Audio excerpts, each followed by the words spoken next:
Hi, this is Glenda. I've been playing with faux wood and looking at some of the different options that people are suggesting.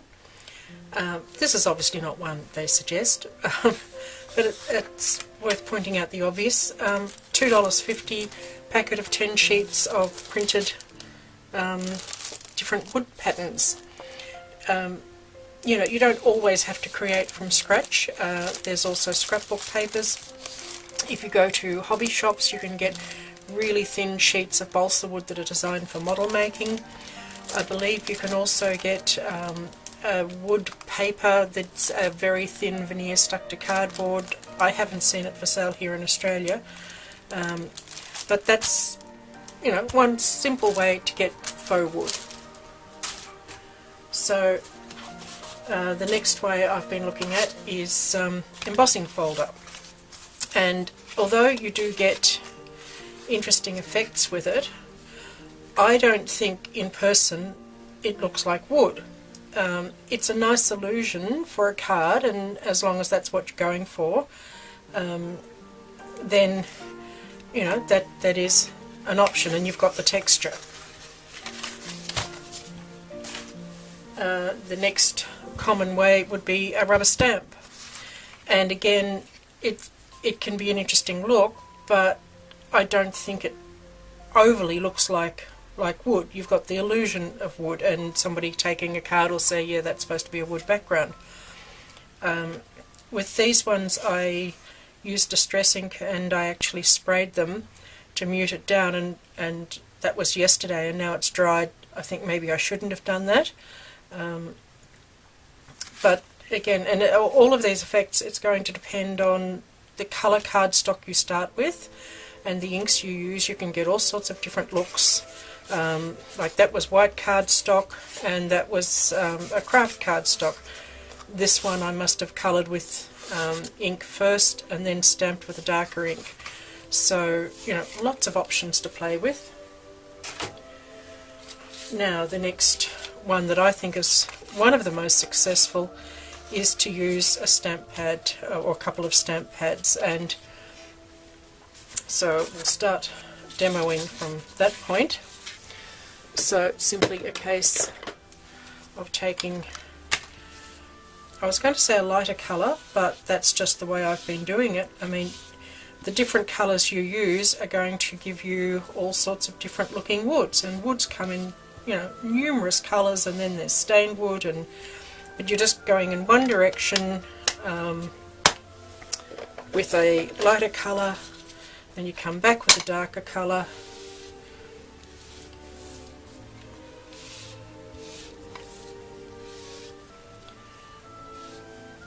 and these are distress inks, so I probably would give them a squirt just because they react so beautifully.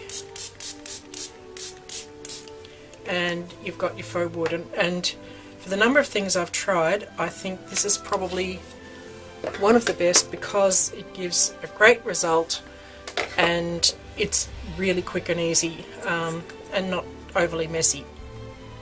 Pretty much every stamp company has a demo of making faux wood with their inks, so it doesn't seem to matter what inks you use. It's a case of dragging in one direction.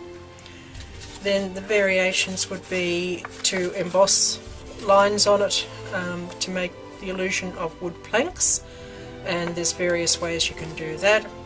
This one I ran through an embossing folder and then rubbed some ink over it again to give the markings on the wood. A lot of people draw the planks on, but I so don't have the patience for that. But this I thought was brilliant. This is strips.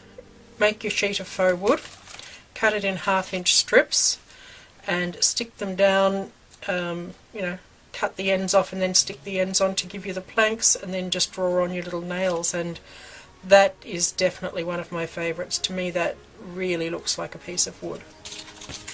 Then again, it's all in the mind, and I wanted it to. So the next thing would be to move on to paint effects, and these are the ones I've just been trying. There's a number of different companies all give you instructions for doing paint effects with their products, and there are kits you can get to do it as well. So what I've done is you need, with this particular effect, you start with a glaze and a fan brush. So I've made my own glaze. I have used this gloss varnish again, so any sort of clear varnishy stuff that you've got, go for it. I'm not suggesting any particular product, and I put a little bit of yellow in this one. Then you're just going to lightly drag your brush down.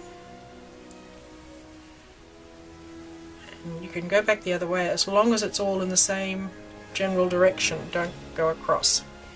So there's my light yellowy colour.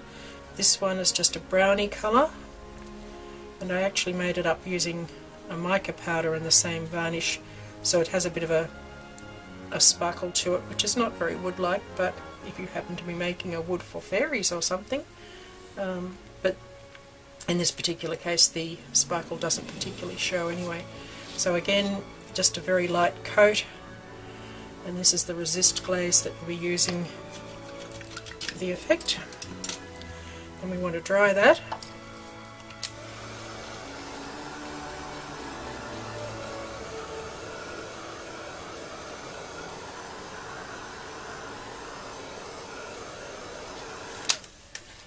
Actually, I have dried these other two when I did it. I'm not sure if you actually have to dry it first or not. So then I'm just going to take my spray, and this is mostly a walnut, you know, the little walnut crystals mixed with water, and I'm pretty sure there's no mica powder in that one. So I'm hoping that's close enough to the camera. So that gives sort of a matte brown. And then this one, although it's in a Glimmer Mist bottle, is not, it's another homemade one, but it does have a sparkle in it, and it's more of a lighter brown.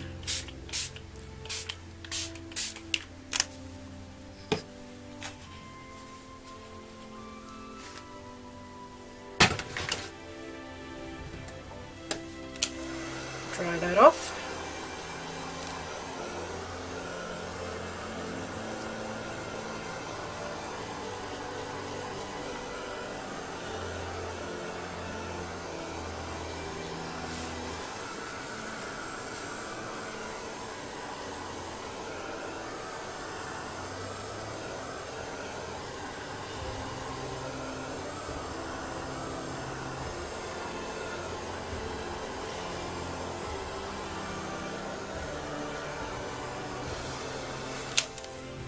And depending on what colour glazes you use and what colour sprays you use, you're going to get, like, that's quite a muted effect.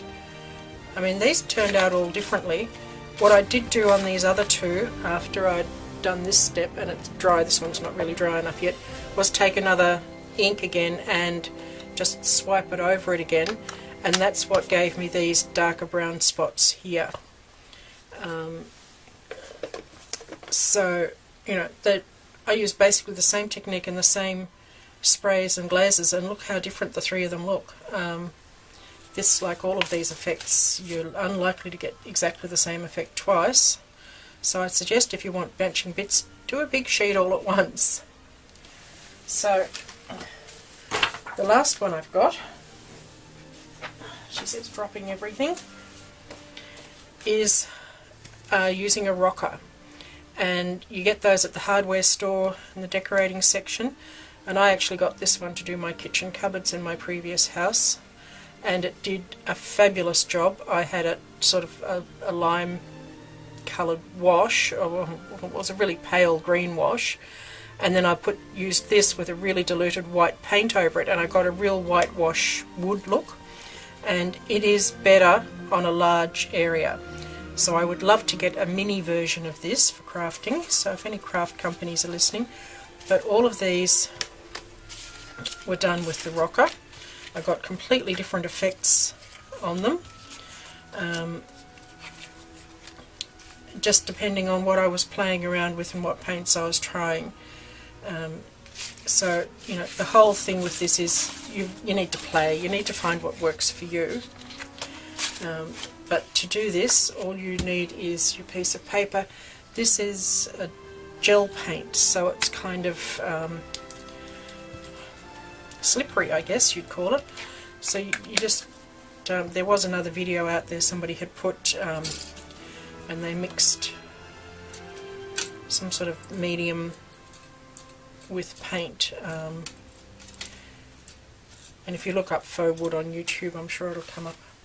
But you just want something that's going to slip, so you probably want it a bit more diluted. But you can try it with acrylic paint or anything where you can get the rocker to slide across it.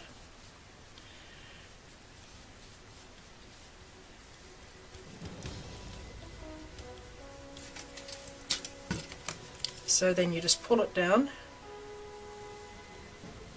and you get the wood grain.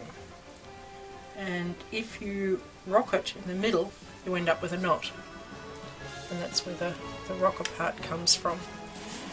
And that's fairly thick, so even with the heat gun it takes a little while to dry.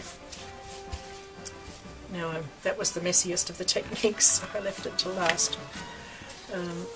So anyway, that's faux wood in all sorts of different ways, and hopefully that gives you some of the many options available, and hopefully that's helpful, because there are lots of ways of doing it, and it is a nice finish to have, especially masculine cards and that as a background, or you know, to make fences, or I guess backgrounds are the main use for it.